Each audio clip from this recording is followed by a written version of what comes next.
Fala galera, bem-vindos ao Pod Nelson Além do Jogo. Estamos falando aqui diretamente do Multi Estúdios, aqui na Praça de Alimentação do Parque Shopping Jacarepaguá, aqui na Zona Oeste do Rio de Janeiro. E hoje estamos recebendo para um bate-papo, ele que é meu amigo, jornalista há mais de 20 anos, Fernando Torres. Seja bem-vindo, Fernando. Muito obrigado, Nelson. Satisfação, prazerzão para a gente trocar essa ideia. Acho que tem muito assunto pulsante aí para a gente falar. Até porque quase que a gente não começou a gravar, né? Porque Exatamente. A gente já estava resenhando tanto antes que quase eu falei, não, vamos começar, senão a gente vai... Teve um podcast antes do podcast. Exatamente. Mas acho que a galera vai curtir. É o predcast. Acho que a galera vai curtir o papo aí, porque tem muita coisa legal pra gente falar de assuntos que mexem muito com as pessoas ligadas a futebol, comunicação, etc. Tá na vida de todo mundo, né? Alguém já botou um radinho de pilha no ouvido, alguém já pegou uma televisão valvulada para aquela garotada de hoje que não sabe o que é isso.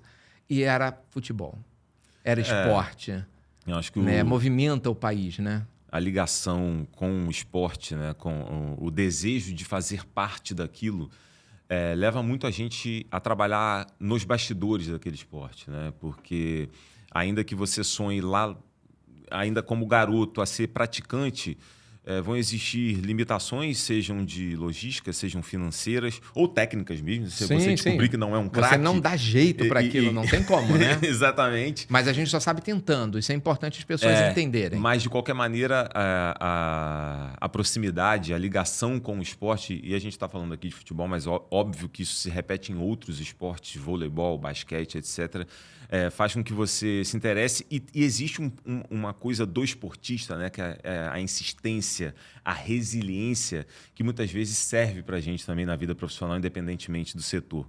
Então, acho que essas áreas se cruzam e, no meu caso, comunicação, jornalismo e futebol não foi diferente. Sim, e até a gente tem um pouquinho até do que a gente estava conversando sobre isso, mas assim, só para a gente contextualizar um pouquinho a tua história, né? Você veio de onde? Conta pra gente. Como é que surgiu o jornalismo ou o esporte? O que surgiu primeiro na tua vida? Cara, eu tenho 40... Foi praticante? Eu tenho 40 anos. Sempre fui praticante de vários esportes, mas é meio natural que o futebol fosse o dominante, né? Introduzido pelo meu avô. Qual era o time dele? Conta, Seu Mandinho, um vascaíno muito fanático, que não está mais... Conseguiu influenciar a tua escolha de time? Não está mais com a gente, influenciou diretamente. Que não está mais com a gente, mas me ensinou a bater na bola, me ensinou a bater de chapa. Não tem a chapada do Nenê? Tem, lógico. Então, a primeira que eu aprendi foi a chapada do Mandinho. Ele aprendeu, não, isso tá errado, faz chuta assim. Chuta assim, de lado. Vira o pé, olha pra bola. Você escolhe a direção. Exatamente. Depois me ensinou, se você chutar do outro lado é a trivela, ela vai rodando. Então foi essa conexão com o futebol lá no interior. Eu sou de Santa Rita da Floresta, né, que é um distrito de Cantagalo, um município, só para situar mais ou menos assim, no interior do Rio, muito próximo da divisa com Minas. E eu morava na zona rural. E essa conexão com o futebol, além da prática, né, na escola, nas peladas, no futsal. Futsal também foi muito importante, porque a gente quer bater a pelada no campo de grama, mas muitas vezes o acesso é na terra ou é no cimento. E aí depois evoluiu para o salão. Então o futebol, o futsal fizeram muito parte da minha vida, assim, e essa ligação acabou se expandindo pelo interesse de acompanhar o mundo do futebol nos meios de comunicação. Não pensou em ser atleta, jogador? Pensei, ir pra um clube? pensei. Eu fiz escolinha durante 3 anos no interior, numa época em que ali no final da década de 90, em que as escolinhas começaram a se popularizar, se tornar mais acessível, no interior, né? Exatamente. Então o valor era baixo, era um valor quase de manutenção dos materiais, e aí os olheiros iam pegando esses garotos para fazer peneiras no interior e traziam para cá. Eu lembro que eu vim aqui, participei de algumas peneiras no Alto da Boa Vista, no campo que ainda existe, só que o campo agora é sintético, naqueles campos sintéticos que tem no Alto da Boa Vista, eram todos de terra. Eu participei de algumas peneiras ali, cheguei a treinar, a ir para São Januário, né? Eram peneiras da Escolinha do Vasco. Imagina. Peneiras da Escolinha do Vasco. E aí eu cheguei a ficar 2 semanas em São Januário para participar das peneiras lá. Só que eu participei de 1, 2, só que assim, a cada peneira E saíam 10 e ficavam 100. Aí saíam 10 e ficavam 90. Só que chegou um momento, eu era volante, aquele camisa 5 esforçado e com enorme energia, inesgotável. Porém, unidade nessa época. Porém, eu percebi que eu não era dos melhores. E aí começou a chegar a época, as peneiras começaram a funilar, ou eu insistia nas peneiras, ou eu voltava porque ia começar o ano letivo. Escolhi a escola. Não porque, fui forçado, minha família mandou... Cara, eu percebi só entre os garotos que jogavam comigo que existiam outros bem melhores. Eu falei assim, você se enxergou, né? Eu falei, não, acho que o meu caminho não vai ser por aqui, vai ser por lá. E aí, enfim, nesse momento eu acabei priorizando a vida escolar. Mas foi muito legal ter essa experiência, assim. Não se arrepende? E já tão... Não, imagina, já tão cedo... Imagina, jogar com o Romário... Não, e já tão... Eu lembro que era numa época, eu cheguei a ver nos treinamentos o Elton, goleiro. Sim. Moleque ainda, já era um gigante. Gigante. Então, assim, é daquela geração. Então, mas acho que foi pela primeira vez na minha vida, assim, eu tive uma primeira prova de autoconhecimento. Tipo assim, até onde você vai? E eu percebi que eu falei assim, eu amo isso daqui, é espetacular. Eu ainda vou estar aqui, mas não precisa ser no campo. Exatamente, mas eu estou vendo aqui que tecnicamente tem outros melhores. Aí fui percorrer a trajetória, fui me aproximar do futebol por outra trajetória. E educação é tudo, né? Que foi a trajetória... E isso a gente está falando de uma época em que era muito difícil conciliar estudo com treinamento, com o futebol, né? A gente vive, felizmente, outro contexto hoje. Hoje, os clubes investem em escola. Os clubes em tudo. O próprio Vasco depois tem inaugurou a escola lá dentro. Os clubes têm escola dentro. Eles levam professores particulares. Para facilitar, né, o desenvolvimento. Nos institutos, você tem o Instituto Neymar, por exemplo, que tem a escolinha de futebol e a formação técnica em paralelo. Tem o ensino à distância, remoto, enfim. Hoje é tudo muito mais fácil, né? Hoje está mais acessível. Né? Mas eu ainda peguei essa época... E naquela época, para você, ainda tinha distância, né? Sim, eu estava... Imagina, sair da tua cidade para vir treinar aqui. E é uma coisa que não era fácil. Quando se faz essa aposta, é difícil depois recuperar. Porque eu provavelmente chegaria ali... Eu eliminaria mais 2, 3 peneiras, ia chegar num momento que eu não ia ser selecionado e eu ia ter perdido o ano escolar. Sim. Então, isso na minha vida teria... o profissional ia frustrar o... isso na minha vida teria um peso enorme. Então, ainda era uma época que você precisava escolher que caminho percorrer. Mas a tua maturidade para isso teve influência familiar, né? Cara, não. Não? Não teve. Não teve. Foi uma escolha minha. Assim, foi eu tive... uma percepção sua, única e exclusiva. Foi. Assim, eu morava com a minha mãe e meu padrasto, né? Minha mãe divorciada desde que eu era muito criança. E eu já percebia que as escolhas... Eu tinha o apoio familiar no sentido de não atrapalhar. Sim, assim, ele apoiava a sua decisão. Se é o teu sonho, vai atrás. Só que os caminhos eu que tinha que descobrir e as decisões eu que tinha que tomar também. Né? Nunca fui julgado no sentido, você tomou a decisão errada, certo. Cara, eu tomei minhas decisões e... Aprendeu, né? E tô muito... Aprendeu na prática. Eu tô muito satisfeito com elas, né? Tô aqui depois de... A gente tá falando depois de 23 anos de carreira, trocando ideia com você num podcast sobre minha experiência profissional. Então, assim... Vale a pena, né? Acho que eu fiz o caminho certo, né? Eu seria um volante lá no juvenil que não iria muito longe.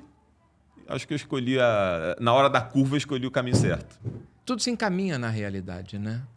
Eu acho que... Querendo ou não, a vida nos direciona, né? A gente só não pode forçar a barra, né? Eu acho que a gente faz escolhas ao longo da vida. Mas eu tenho uma visão um pouco diferente daquela que esse sistema opressor, muitas vezes, faz a gente acreditar que nós estamos indo para algum lugar. Eu não acredito que a minha vida não é ir para algum lugar. A minha vida é o que acontece enquanto eu estou indo. Sim, o futuro é uma página em branco que a gente ainda vai escrever. Feito vida...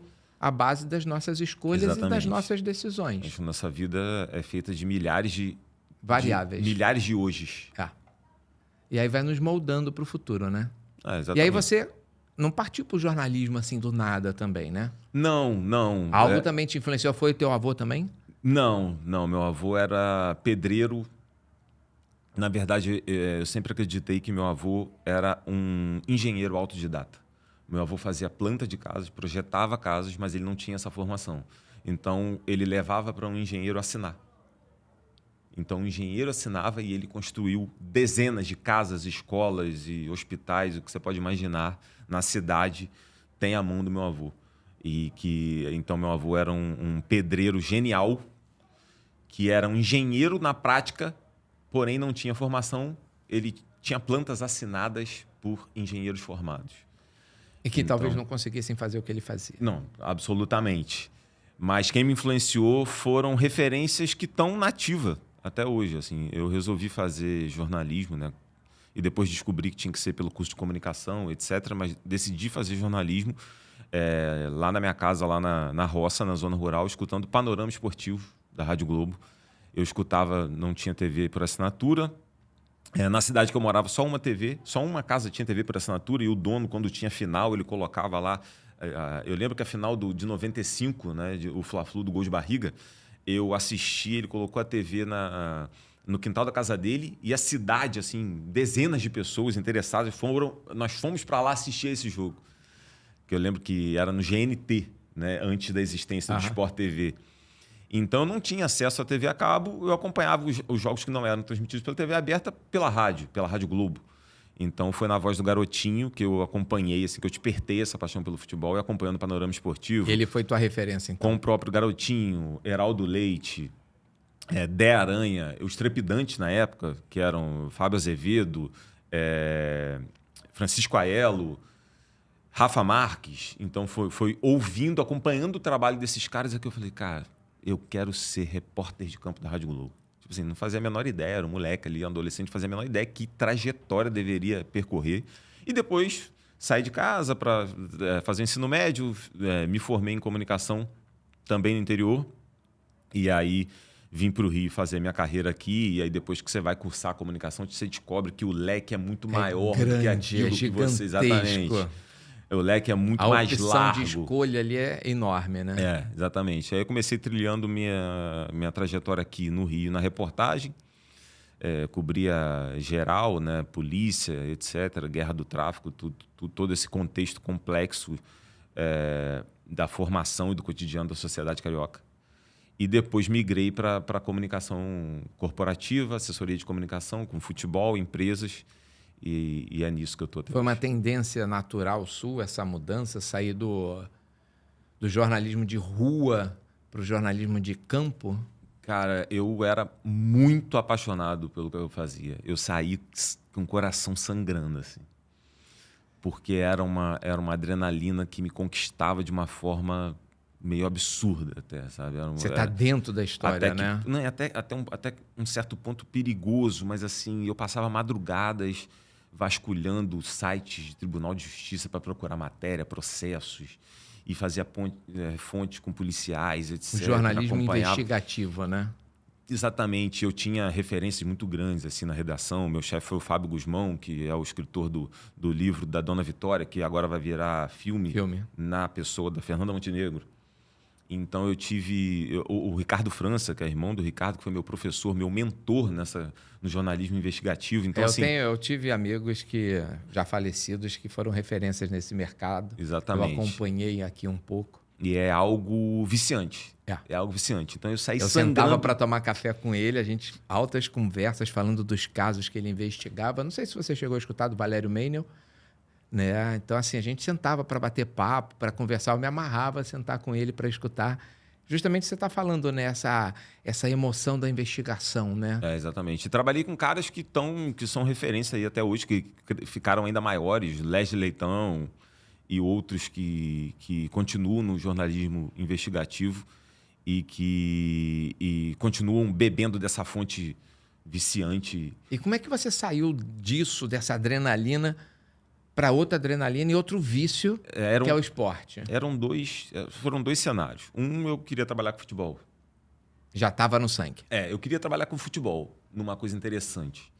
uma oportunidade interessante que surgisse.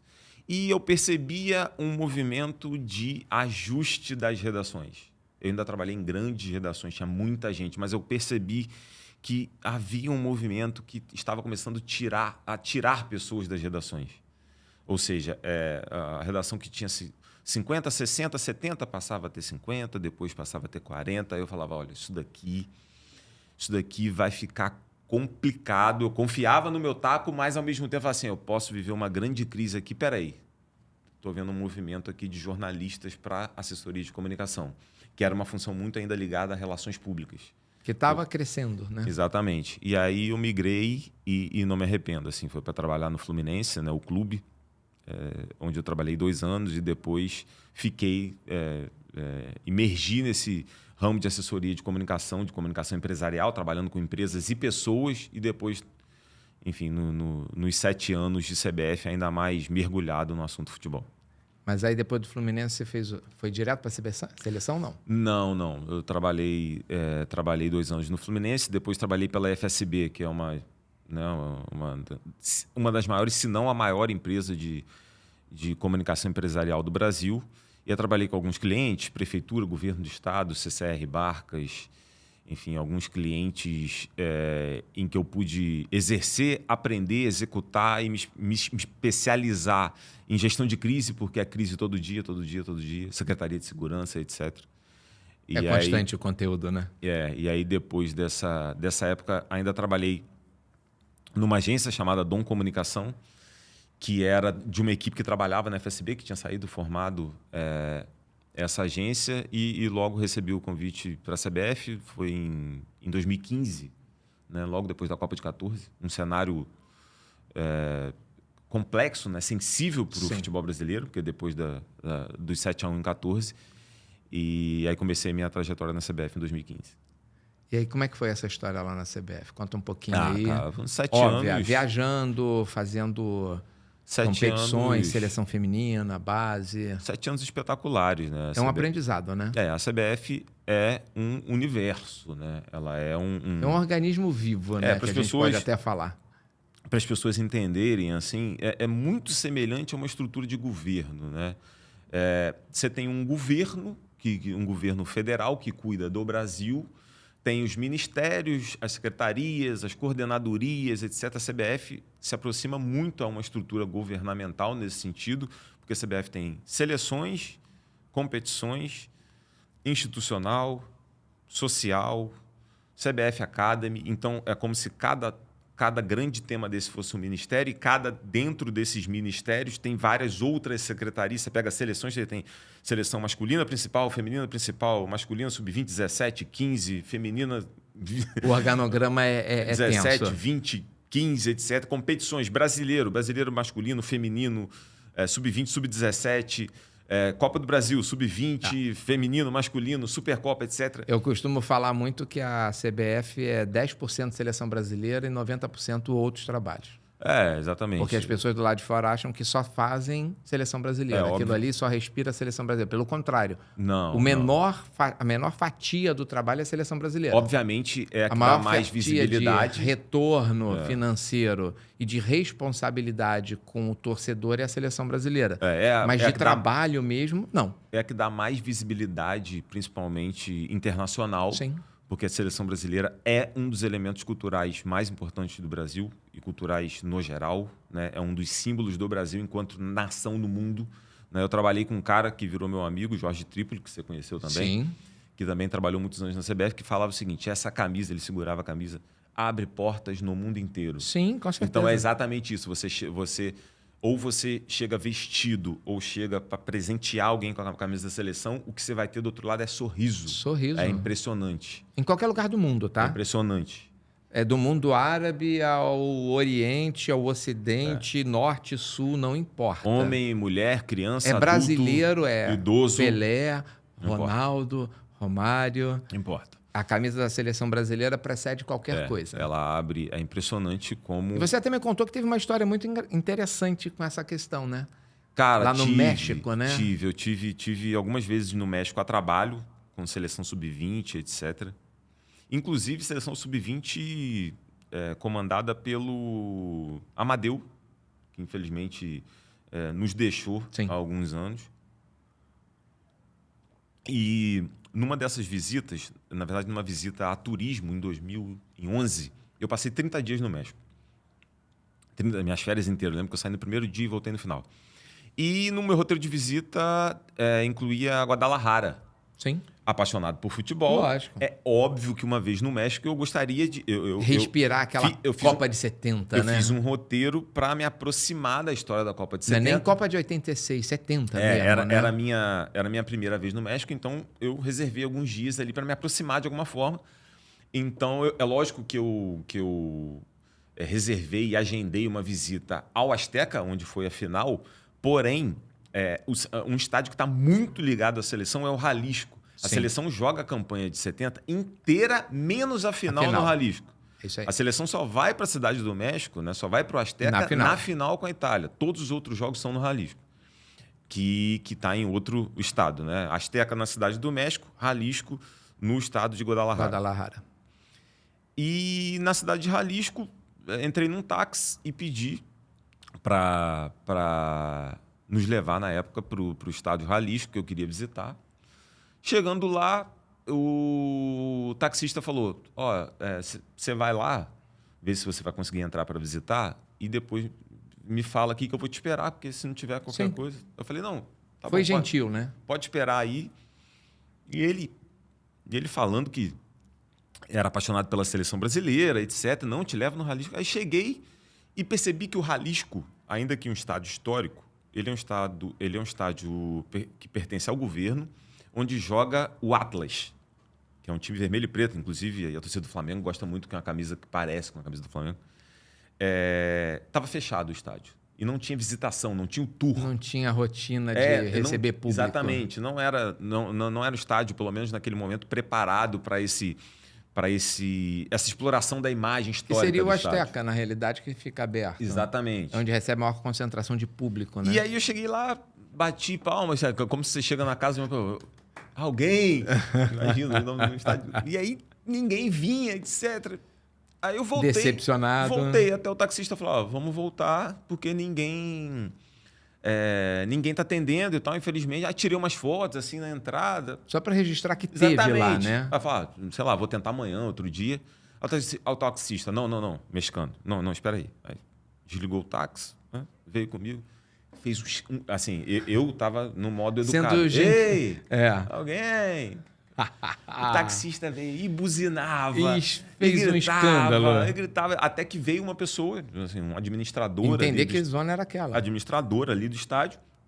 E ele perguntou para o taxista, o que houve? Ele falou, olha, eu estou aqui com esses brasileiros, eles gostariam de conhecer o estádio. O cara, não, mas não está fechado. Ele, como não? Eles são do Brasil, esse estádio só existe por causa do Brasil. Por favor, abre para eles. O taxista virou o meu embaixador. Né? Virou o meu intermediário para entrar ali. O cara...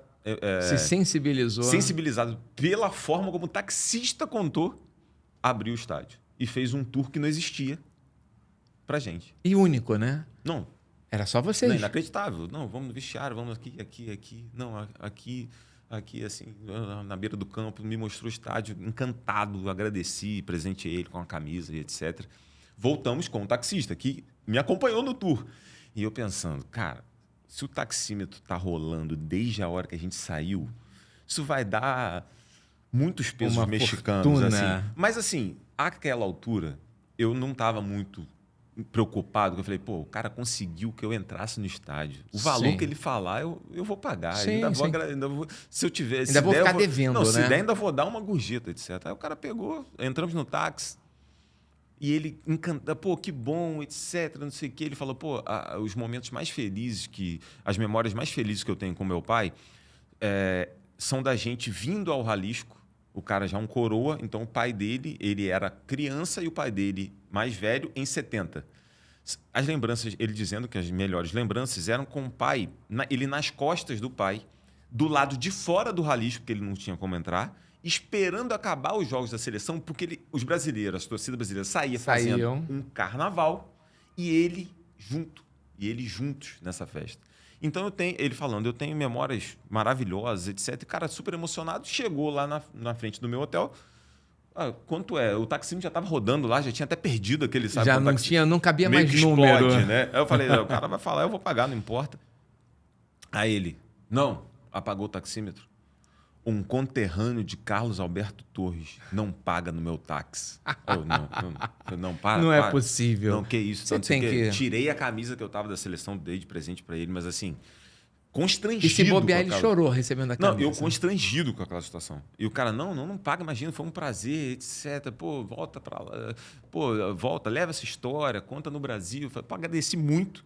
E isso em 2011. Muitos anos depois, eu não trabalhava na CBF nem nada, eu encontrei o Carlos Alberto Torres numa homenagem que a CBF fez aos campeões de 70, que era uma cerimônia que era uma premiação financeira, com um plano de saúde, sim, etc., sim. aos campeões de 70, aos campeões mundiais, na verdade, isso aí. em geral. Quando lançaram o plano de saúde. Exatamente. E eu tive a oportunidade de conhecer o Carlos Alberto Torres pessoalmente, contei essa história para ele. Eu falei assim, a sua existência impediu que eu pagasse táxi em Guadalajara, eu não conseguia, porque o cara não deixou. Não deixou.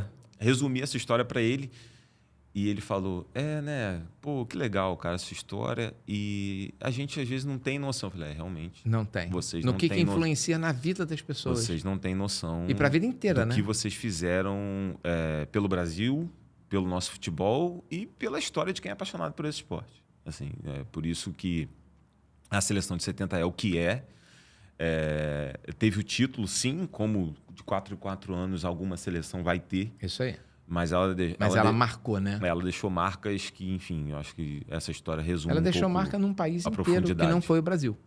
E 2020, eu acho que 2026 vai ser didático para o torcedor brasileiro que vai ao México ou que vai acompanhar, porque agora a gente tem influenciadores e tudo quanto é meio de acesso, milhões de produtores de conteúdo que vão mostrar isso no México.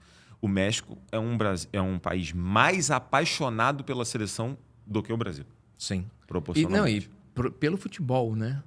Como um Ele todo. respira o futebol. E por isso, por consequência, no pensamento do mexicano, se eu sou apaixonado por futebol, como não ser apaixonado pela seleção brasileira? A maior do mundo. E que ganhou um título importantíssimo aqui, dentro da minha casa. Exatamente. E isso não está condicionado a excesso de conquistas, né? Porque eu acho que nós temos o Brasil, o torcedor brasileiro em geral, tem uma relação com a seleção brasileira muito diferente da relação com o seu clube. Né? Eu acho que nós temos, né, em geral, pela seleção, uma sensação de orgulho.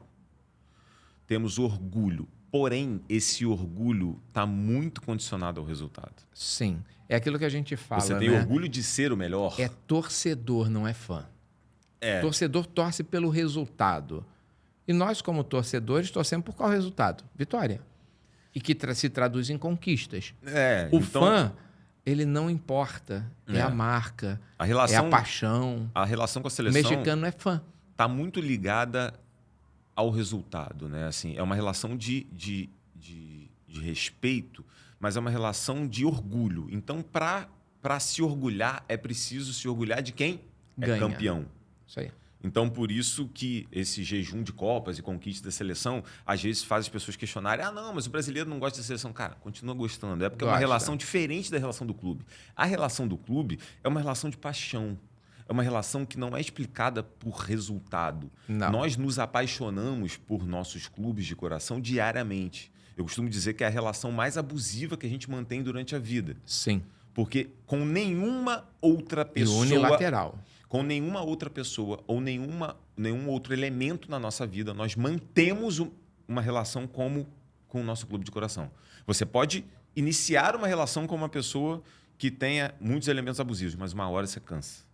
Você pode iniciar uma relação com uma empresa que em algum momento vire abusivo, mas uma hora você cansa. Com o nosso clube, meu clube pode ficar a vida inteira sem ganhar título, pode perder todos os jogos, cair para a Série D, eu estarei lá.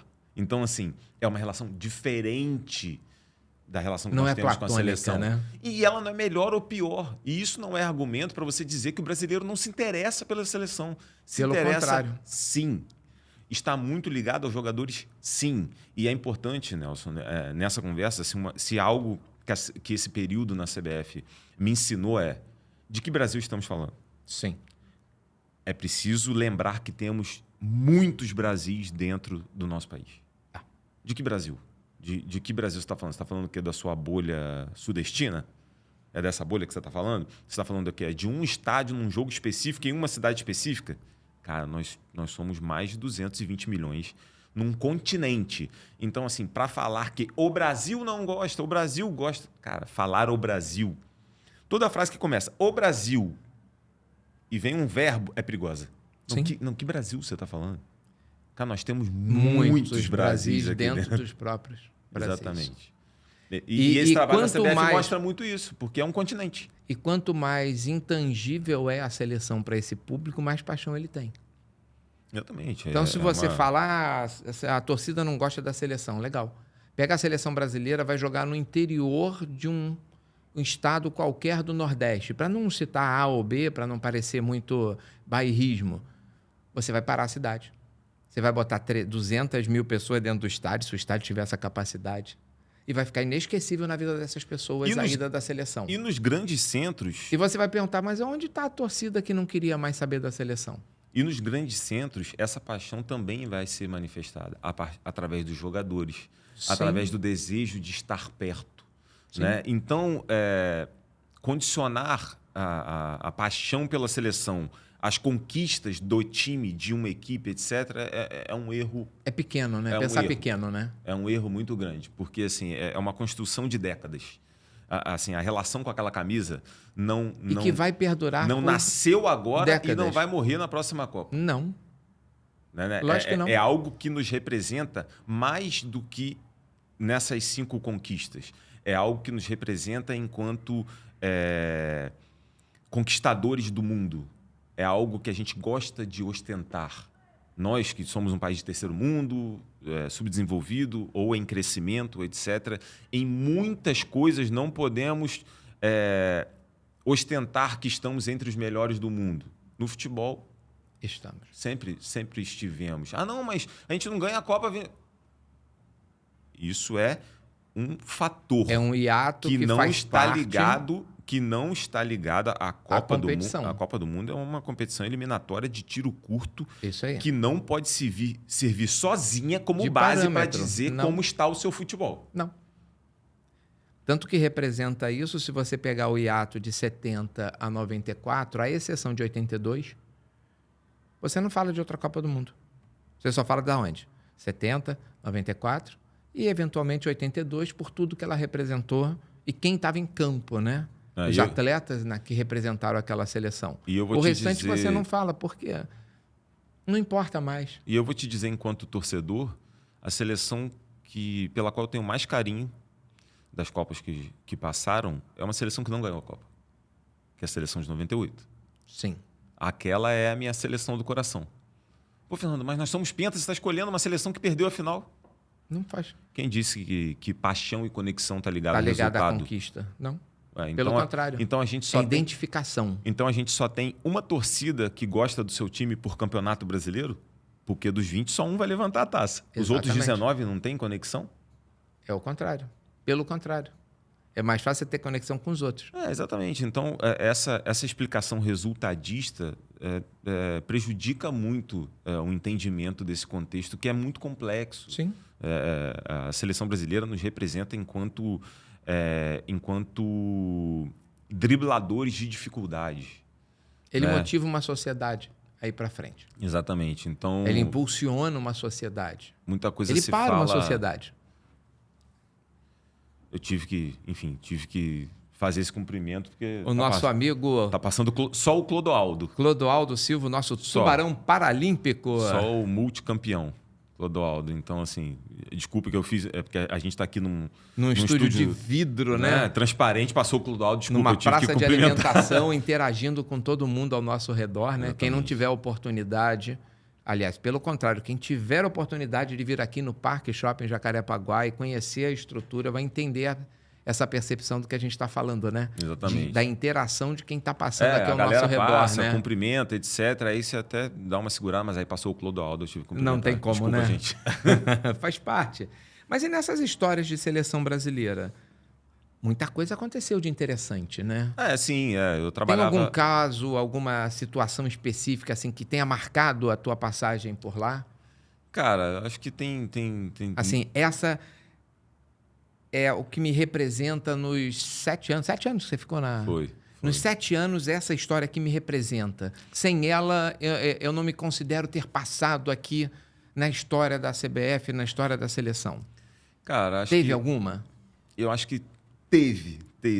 Acho que tem essa história, assim. Eu passei a maior parte do meu tempo trabalhando com a assessoria das competições, né? Assessoria, a parte de Brasileirão, Copa do Brasil, a parte institucional, etc. E na organização dos jogos da seleção. E em alguns momentos trabalhei nas assessorias de algumas seleções. Entre elas, e aí é essa história que eu vou falar, a seleção sub-20, a sub-23, né, que é a olímpica que a gente chama, e a feminina. E numa dessas histórias com a feminina, nós fomos para a França, para uma série de amistosos lá na França. Eu lembro que a gente foi para Normandia, Le Havre, que é uma cidade que foi destruída durante a Segunda Guerra, e o centro da cidade foi restaurado. A praça foi projetada por Niemeyer. E eu lembro que as pessoas me identificavam com a camisa da seleção, assim, apontavam, Brasil! Sim. Sim. Niemeyer! Niemeyer! Assim, o Niemeyer é uma referência um Deus ali, naquela região, porque a praça da reconstrução da cidade foi projetada por ele. Mas nessa oportunidade, era a seleção de Marta, Cristiane, Formiga, enfim. Só, né? Essa geração quase nada, né? espetacular. E eu lembro que a Cristiane tinha acabado de voltar à seleção e a Marta tinha feito 5 gols no mesmo jogo. Né? Ela fez 5 gols num jogo de seleção. E ela tinha entrado para a história por causa desses 5 gols, porque só 3 seres humanos marcaram 5 gols com a camisa da seleção em um só jogo. Tanto masculino quanto feminino. Marta, Cristiane, Evaristo de Macedo. Só esses 3. Ou seja, 3 brasileiros. Só esses 3 seres humanos. 5 gols com a camisa da seleção brasileira. Então, 2 desses seres humanos, Marta e Cristiane, estavam lá e a Marta tinha acabado de fazer. Então, eu queria fazer uma matéria relembrando, marcando, né, para a gente divulgar à imprensa esse fato. E eu lembro que eu propus a Marta e a Cristiane, vamos fazer algumas fotos, etc. E eu coloquei... elas agacharam assim no gramado, eu coloquei 5 bolas na frente para simbolizar aqueles 5 gols. E assim, era uma foto para marcar aquele momento, etc. Acabou, cara, que até hoje essa marca não foi superada. Nenhum ser humano, né, homem ou mulher, marcou 5 ou mais gols pela seleção brasileira no mesmo jogo. Continuam os únicos 3, Marta, Cristiane e Evaristo de Macedo. E aquela foto se transformou numa foto histórica. A Cristiane e a Marta estão na reta final de carreira, provavelmente aí depois desses Jogos Olímpicos de Paris. Não tenhamos mais as duas juntas, então assim, virou um documento. Sim. Aquela foto da Cristiane e a divisor Marta de águas. E aquelas 5 bolas. Na história delas. Aquela foto virou um documento, assim. Tá lá no acervo da CBF, eu também guardei essas fotos. E é um momento que me marcou com muito carinho. Falei, cara... Que eu máximo, vivi assim. isso, né? Exatamente, cara. Eu fiz parte de alguma forma da história. Exatamente. Estão ali 2 das pessoas principais que construíram essa história. E retratadas assim. numa imagem que eu gerei. Exatamente.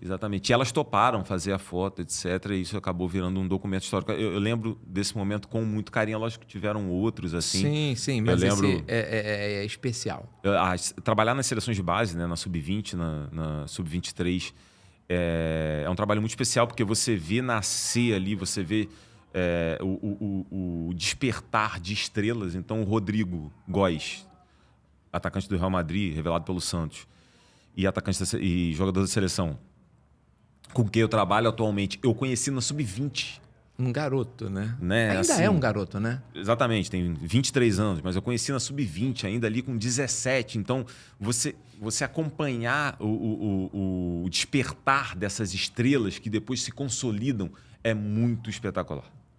Porque você vê o crescimento você vê a evolução, em campo, né? você vê a evolução enquanto comunicador, enquanto reputação, enquanto personalidade dentro do gramado. Então, esse trabalho com a base também é muito, muito fantástico, assim. E tiveram uns momentos em jogos da seleção principal, né? Em vitórias espetaculares do Brasil sobre a Argentina nas eliminatórias. Então, assim, você vê a seleção comandada pelo Neymar acabar com a Argentina do Messi, e isso não tem preço. Assim, é de brilhar os olhos de qualquer brasileiro que gosta de futebol, etc. Em compensação, trabalhei na final da Copa América em que o Messi foi campeão, então também tive esse... O revés, né? Tive esse outro momento lá, fiquei na porta do vestiário escutando a Argentina cantar musiquinha, meia hora esperando para conduzir o Messi. A gente também respeita o maior do mundo. Exatamente. Então a gente também tem que ser... Para conduzir o Messi para entrevistas. Tem alguns momentos que marcam, assim, mas esse da seleção feminina com a Marta e a Cristiane eu destacaria como muito inesquecível. Assim. E algum para esquecer? Óbvio que a gente também não pode ser só flores, né? Pô, cara, acho que esquecer o jogo da Anvisa. Esse eu gostaria de esquecer. Trabalhei na organização desse jogo. Eu estava lá também. Estávamos, né, na realidade. Eu não gostaria de esquecer porque também entra para o hall de experiências. Experiência, mas assim, foi atípico, né? Certamente é uma experiência que não vai se repetir. Aliás, eu espero que não se repita para ninguém. Para ninguém, né? Pandemia, a gente com medo de respirar para não morrer. E aí os campeonatos voltando, a eliminatória voltando, e aí Brasil e Argentina com o estádio vazio, né? Porque não tinha público, só os convidados ali, etc. É um estádio, a Neoquímica Arena vazia. Mas a expectativa por um grande jogo, etc. E de repente vem Anvisa com a questão dos jogadores argentinos que tinham entrado sem a comprovação de teste, etc., vindo da Inglaterra, e aquela coisa, vai ter jogo, não vai ter jogo, e não teve o jogo. Não teve o jogo. E o Tite com o Neymar ali, com o Scaloni, com o Messi, aquela discussão na beira da lateral. E assim, foi um episódio sem precedentes. Na história do futebol mundial. Exatamente. E espero que sem repetição. Então, todos assim, esperamos. Eu gostaria de esquecer... Não, porque aconteceu e está na memória. Faz parte. Mas, pô, era melhor que não tivesse acontecido. Né? Eu preferia esquecer isso da minha história, assim, não acontecendo, né? Preferia que não tivesse acontecido, porque, cara, foi um momento muito triste enquanto condução de tudo que aconteceu e muito triste enquanto humano, né? Foi um período em que a gente... Como espetáculo, estava tudo perfeito, em que a gente viveu muito medo, assim. Na CBF, inclusive, um desafio era enorme de voltar com os campeonatos que movimentavam, assim, que garantiam o sustento de muita gente que vive em função da comunidade do futebol. Em cima do esporte, o futebol como principal esporte impulsiona a economia do país. E era um momento muito controverso, porque o futebol voltou ainda com a pandemia muito forte, com muita gente morrendo. Sem então, torcida, os cuidados só o jogo. Com uma quantidade de imprensa limitada. Então, muitos colegas e jornalistas eram impedidos de trabalhar pelo quantitativo.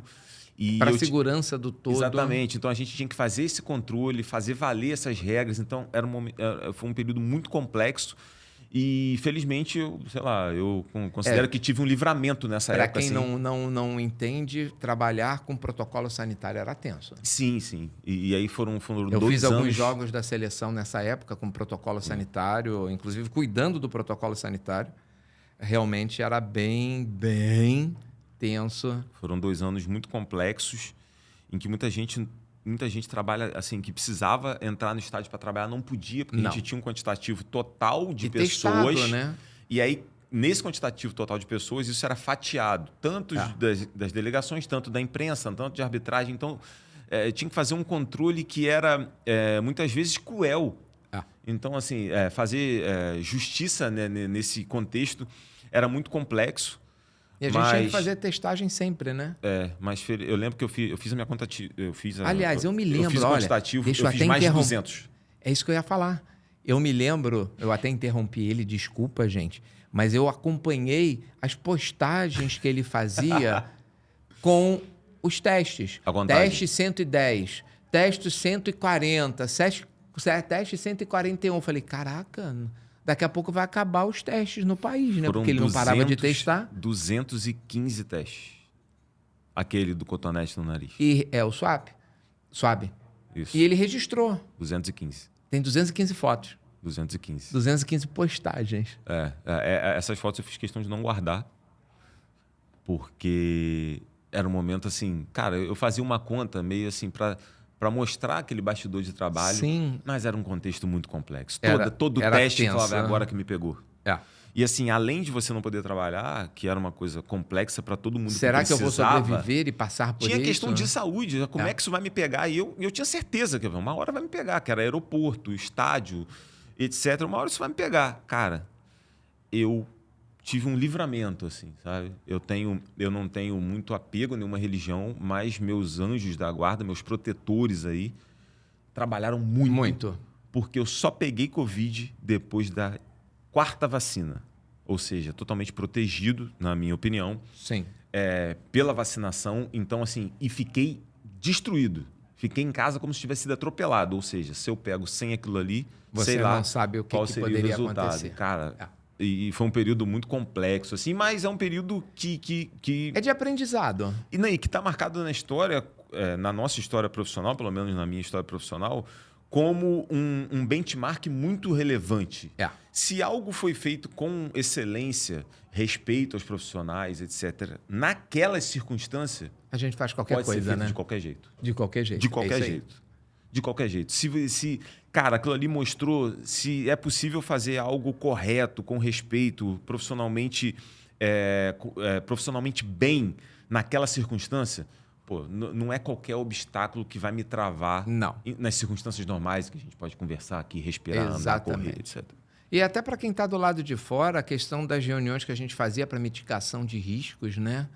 Quem está do lado de fora, o torcedor de maneira geral, ele vai ao estádio e não sabe o planejamento que é feito para aquele jogo estar sendo realizado com toda a segurança, principalmente nessa época de pandemia, né? Esse bastidor não se vaza, esse bastidor não se divulga, né? Esse bastidor não se faz estratégia de marketing com ele, né? Felizmente a gente simplesmente executa e faz com que todo torcedor volte para casa íntegro, né? Felizmente, a gente está num cenário da pulverização dos documentários. Então, a gente está vendo bastidor de muita coisa que nunca foi vista, né? De vestiários, etc. Assim. Mas eu sempre fiz questão de mostrar não algo que atrapalhasse o sigilo do que não podia ser mostrado, mas eu sempre faço questão, na minha profissão, de mostrar certos detalhes de bastidores, só para as pessoas interessadas terem uma ideia do que aquilo envolve. Né? Lógico que... Envolve muita coisa. Enfim, não concorre com o principal, que é o atleta, é a jogadora ou jogador, com o que está acontecendo no campo, mas para aquilo ali acontecer, tem centenas, né, muitas vezes milhares de pessoas trabalhando muitas semanas antes, etc. E isso é fantástico, porque esse é o nosso negócio. Só que é um negócio em que muitas vezes ganha um tratamento corporativo que afasta o torcedor. Então, assim, a gente está falando de organização, de metas, de dinheiro, de eventos milionários, mas é o seguinte, a paixão é o motor que move o nosso negócio. A gente nunca pode perder isso de vista.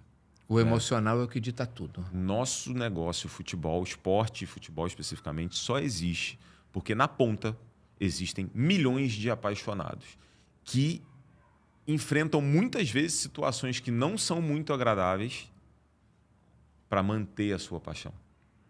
Então, assim, é preciso alimentar, é preciso respeitar, considerar... Cultivar. Exatamente. Para continuar o nosso negócio. Para perpetuar o nosso negócio. Porque essa mola, né, essa roda não vai girar sozinha. Não. Ela precisa ser trabalhada, cultivada, cuidada e, principalmente, que aí entra uma palavra que hoje está faltando para a gente, como sociedade, respeito.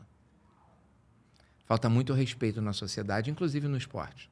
Exatamente. Respeito com o próximo, respeito com o profissional, respeito com todas as etapas do processo que estão envolvidas para aquilo estar acontecendo, né? E a gente está pecando um pouco nessa parte da educação de preparar os nossos jovens a ter respeito com o próximo. É a única parte que me preocupa no futuro, não só do futebol, do esporte, mas da sociedade, é o desapego com o respeito. Eu acho que a liberdade de expressão e de atitude, ela existe e vai sem fiscalização até o ponto em que aquilo passa a ser uma atividade criminosa. Sim.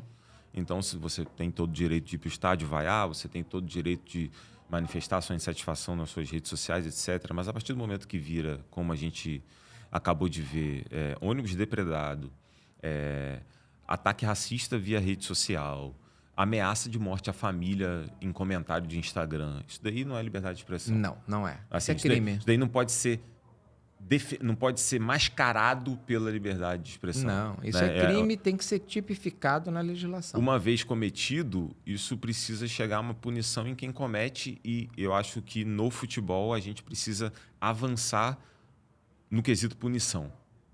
Porque Tem que ser nós rígido. temos muitas campanhas, muitas mensagens, mas assim, apenas a palavra, apenas a manifestação contrária não vai mudar essa realidade. A gente precisa ir efetivamente, assim, a gente precisa mostrar às pessoas que cometem esses crimes que eles não podem ser cometidos novamente.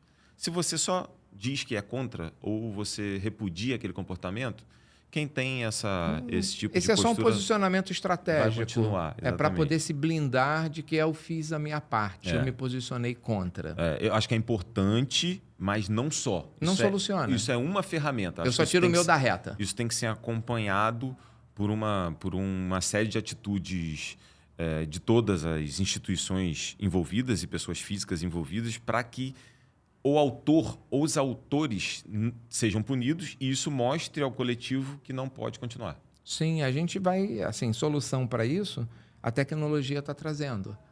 Né? Vai ajudar muito, desde que a legislação seja adaptada para essa realidade, porque não adianta eu identificar e não ter legislação para punir, que é a tecnologia da identificação facial, né? Que justamente vai facilitar você identificar os infratores e punir de forma efetiva e concreta somente aquele que pratica o ato. E eu acredito no caminho da punição esportiva.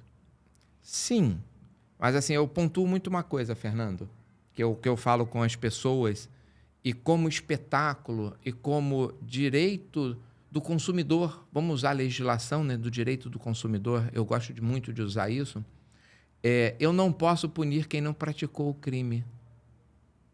Então, assim, eu tenho uma posição minha e respeito a dos outros, porque é aquilo que eu falo, o respeito é a parte mais importante e a base da sociedade. Perfeito. Então, eu respeito a opinião dos outros. Mas peço que respeitem a minha. E eu sou partidário do seguinte, eu não gosto de jogar com estádios de portões fechados. Não. Nem eu. Acho que isso porque eu estou punindo aquele que não cometeu o crime. Nem eu. Em detrimento daquele que deveria realmente ser punido e acaba não sendo, porque no próximo jogo de portão aberto ele vai estar no estádio. Respeito a sua opinião, porém, eu acredito no caminho da punição esportiva por um benchmark. Atirar objetos no gramado. Voltemos um pouco e vamos lembrar aquele cenário de torcida insatisfeita com o adversário, com o próprio time, era chinelo, pilha, Sim, rádio, rojão na época que celular, podia entrar, tudo, né? Tudo, e assim, aqui e fora. Sim, qualquer lugar do mundo. Como essa situação mudou? Atirou, o clube perde ponto. Perde mando. Não, começou com perde mando, joga com o estádio vazio. O que começou a acontecer num segundo cenário? Para não ser punido, tem que identificar. O que nós temos hoje? Se um torcedor atira um chinelo, os outros torcedores seguram esse torcedor até a chegada da segurança ou da polícia, da força ali de segurança, para que esse torcedor seja punido individualmente e o coletivo não sofra com ele. Então, com racismo e com homofobia e com crimes... Eu desenhei uma solução para isso. Com crimes que estão invadindo as arquibancadas, eu acredito que... não é que eu prefira a punição esportiva. Acho que, assim, perda de ponto, acho que não vamos chegar a isso, porque aí você corre risco de infiltração, etc. Títulos questionados, resultados questionados em tribunal. É um cenário que a gente não quer. É tenso. Mas eu digo punição esportiva em relação a mando de campo, a estádio vazio. Por quê? Alguém vai chamar o jogador de macaco na primeira vez, o clube vai jogar a próxima com o estádio vazio. A segunda vez, estádio vazio. A terceira vez, na quarta vez, o cara que está do lado vai segurar ele, vai falar, segurança, foi esse aqui, ó. Eu quero assistir o jogo do meu time Leva no ele, próximo. porque nós não vamos pagar por ele. E isso médio e longo prazo, tende a fazer com que o atual criminoso que xinga, que joga casca de banana e que faz esse tipo tem esse tipo de atitude nojenta, não faça isso. Sim. Porque ele vai ser apontado O pelos torcedor próprios tem torcedores que que não ser querem. solidário à busca de solução. Ele não pode ser responsável pela busca de solução. Tá? Ele tem que ser solidário. Porque a gente não pode transferir a nossa responsabilidade como organizador ou como clube. E uma vez identificado, você precisa torcida. punir. Porque se esse cara é identificado e ele volta no próximo jogo... Entendeu? Esse é o detalhe. Quando eu desenhei e executei, aí até vou comentar isso, né? Que foi a primeira campanha de racismo da história da CBF, né? Que foi em 2014, se eu não me engano, 13 ou 14. Aquele do Márcio Chagas, né? Do árbitro de futebol lá do Rio Grande do Sul, por exemplo, foi um dos casos que teve. A proposição, quando eu desenhei a campanha, não era... Porque, assim, até usei o termo errado, agora me perdoe, eu vou explicar por que eu usei o termo errado. A gente está o costume muito de fazer campanha. Campanha é posicionamento em cima de uma determinada situação que eu me posiciono sobre ela, se eu sou a favor ou se eu sou contra. O que a gente precisa mudar é fazer ações. Ação é algo que efetivamente eu entrego alguma solução ou proposição para um determinado fato. Então, assim, eu tenho duas situações. Hoje o que se faz muito é campanha por posicionamento estratégico. Eu sou a favor de não ter campanha, eu sou a favor de ter ações. Então, assim, desde uma ação de conscientização ou uma ação de punição, por exemplo. Então, nesse caso do racismo, existia a tecnologia na época da gente fazer um aplicativo aonde o torcedor baixaria o aplicativo gratuitamente com QR Code no estádio e ele relataria casos de racismo para um convênio com um órgão, por exemplo, uma OAB ou algum órgão que tivesse uma área, um departamento que cuidasse da prevenção e punição a casos de racismo no futebol brasileiro.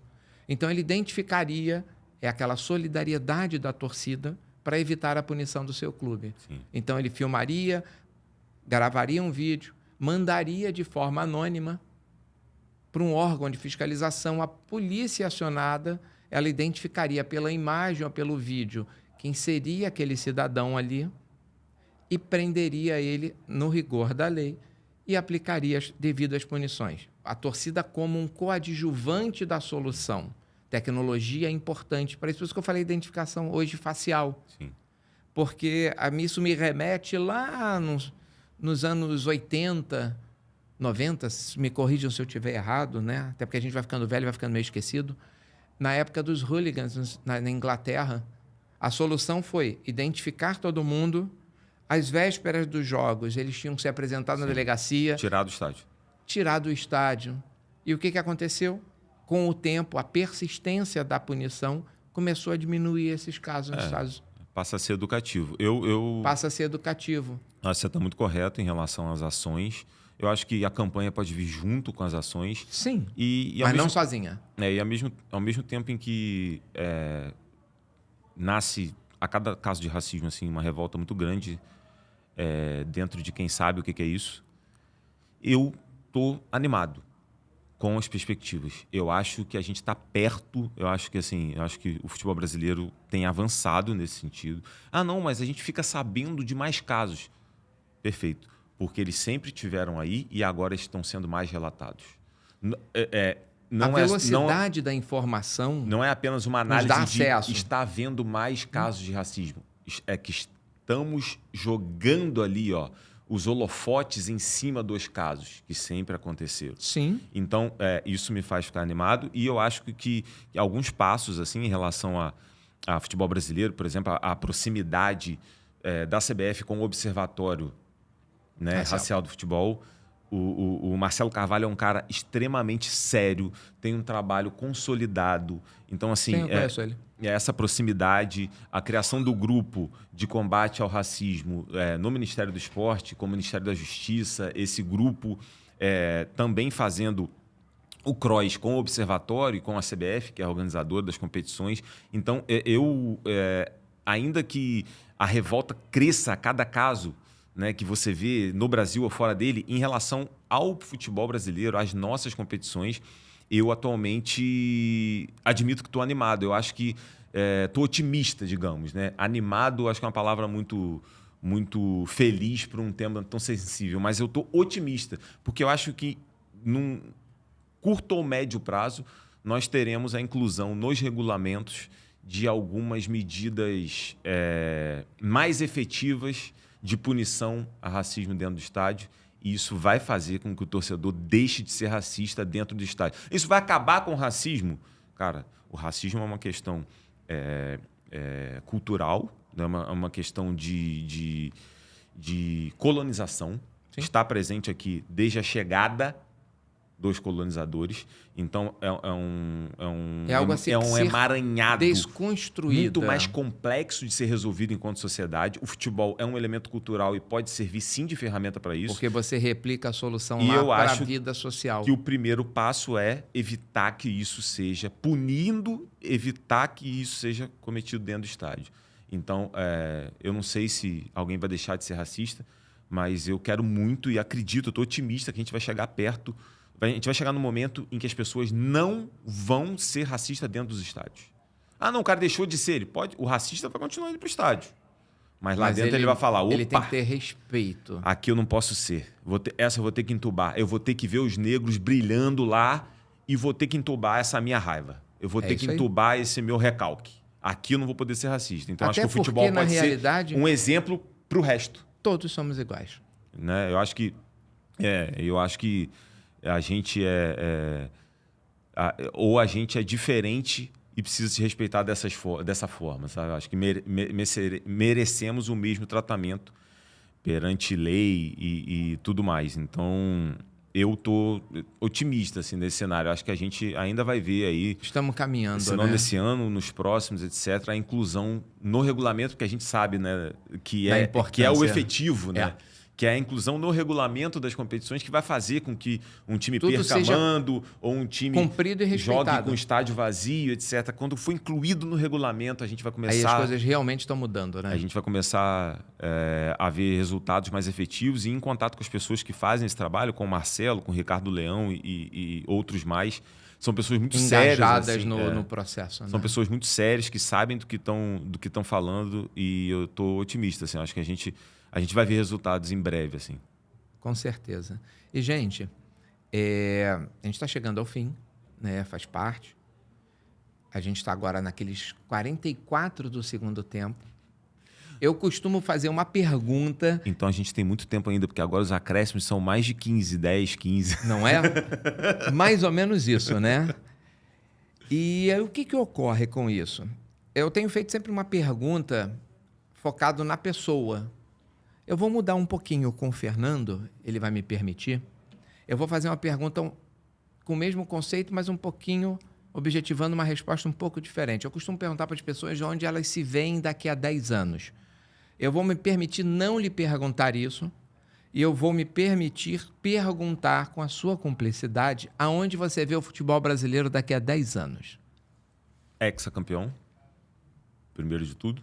Não na praia, porque parabéns pelo título, porque na praia já somos exatamente, né? Hexacampeão na Copa do Mundo masculina profissional. Então eu vejo daqui a 10 anos, né? A gente está falando daqui a 10 anos, teremos aí 26... teremos 3 Copas. Será que não pinta um hepta aí, não? Mas beleza. Será? Como é que eu vejo, tá? Como é que eu espero? Acho que o Brasil... E não precisamos restringir a seleção brasileira, né? O futebol como um todo mesmo. Eu vejo... porque até o seu Vasco também, por exemplo. É um símbolo muito grande, assim. Eu vejo o Brasil heptacampeão, hexacampeão. Se pintar o hepta, ótimo. Mas, assim, daqui a 10 anos eu vejo o futebol brasileiro hexacampeão, seja nessa ou na próxima. Vejo as competições brasileiras chegando a muito mais lugares do mundo, né? Então eu vejo outros públicos do planeta admirando as nossas competições, se relacionando com as nossas competições como nós nos relacionamos atualmente. Curioso que praticamente vindo para cá, na verdade ontem, mas lembrei disso vindo para cá, vi uma entrevista do Payet falando sobre um conselho que ele daria aos grandes jogadores que amam futebol, que é vir jogar no Brasil, para conhecerem o Brasileirão. Que é a paixão, né? Para conhecerem o Brasileirão. Então, assim, você pega um cara que veio para cá numa situação, se dedicou numa pré-temporada para entregar mais, porque ele viu a complexidade, o tamanho do Brasileirão. Então, assim, eu vejo o mundo tendo mais acesso às nossas competições e eu vejo o futebol feminino começando a girar daqui a 10 anos, a partir dos passos que já começaram a ser dados, começando a girar mais a roda econômica, que eu acho que vai ser a grande virada de chave, do né? futebol feminino, né? A gente tem vários fatores que envolvem o desenvolvimento do futebol feminino, e o maior obstáculo para eles é que a gente vive numa sociedade machista, né? Infelizmente. Na qual nós dois somos ativos, atores disso, porque somos homens, uma vez homens machistas, mas a gente vive numa sociedade machista. Esse é o principal muro para o futebol feminino. Mas eu acho que, partindo para a gestão do negócio, eu acho que o futebol feminino vai virar uma página muito importante quando a venda de jogadores, a negociação de jogadoras começar a movimentar o caixa dos clubes. Isso já começou a acontecer na Europa, entre clubes da Europa, e a gente está falando daqui a 10 anos. Eu acho que daqui a 10 anos a gente vai ter um mercado mais interessante e o futebol feminino movimentando mais dinheiro. Globalmente integrado. O futebol Ele ainda está muito regionalizado. Exatamente. O futebol brasileiro movimentando mais dinheiro, ele vai movimentar mais gente, mais jogadoras vão estar envolvidas, porque isso vai valer mais a pena, mais empresas vão estar envolvidas.